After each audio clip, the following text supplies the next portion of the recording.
my husband called me and told me to meet him at the hospital. And I thought he was joking. He said, "I'm not joking," and I heard the siren in the background. So he was in the ambulance rushing him to Lafayette.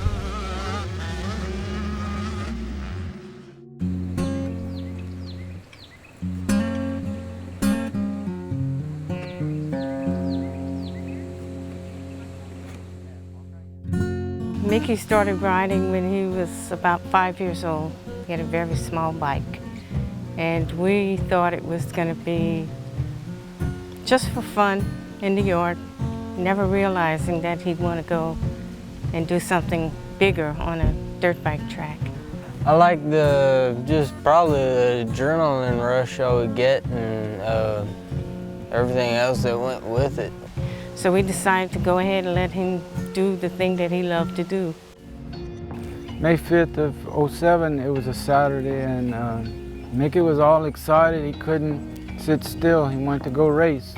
They went out for a practice run, and they went behind a hill.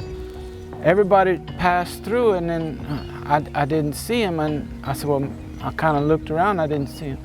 And the next thing I know, I see some stranger pushing his motorcycle off the track.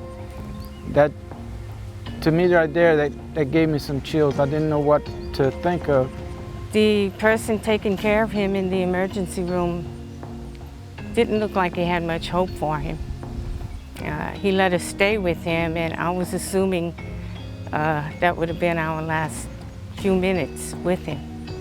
He was in a coma and stayed in a coma for, I guess, about 20 days or so, and woke up finally. The nurses were just floored when they seen that he was moving and saying, you know, a few words. We just took it one moment at a time. In most of June, we were in the rehab at the Children's Hospital in New Orleans.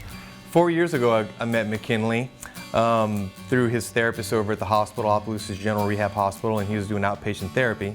And they were inquiring about getting something that would help loosen his hand and extend his wrist. At the time, his hand was fisting, very clenched.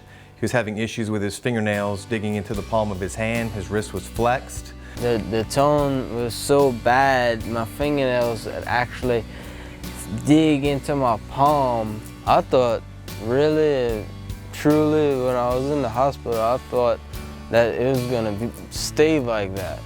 He really wasn't getting any function out of his hand, and the concern was that that wasn't going to be reversed.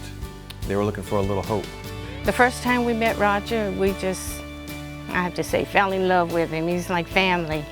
And yes, he did a wonderful job showing us how to put the splint on. Oh, when I put my Dynasplint on, it just stretches everything so much, and it's just wonderful when I put it on. Roger was faithful. Every time we called, he'd come, and not only to come and see about the splint, but to encourage Mickey. Whenever he does something different with his hand, that he's always, look what I can do now, look. He'll take a jar, especially if he's hungry. He'll open that jar with his left hand, look what I'm doing, look. He's doing great. His hand opens up nicely now. He's using his hand to open doorknobs, to grasp different objects.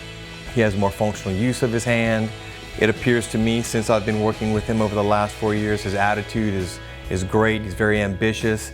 He wants to go to work. He's been to school, and I'm just really fond of him. My dream for him is to go out on his own, make his way in this world, and be totally independent from us. When I'm 24, I hope I have my own house, able to pay my own bills, have a nice truck, have a nice TV, nice everything.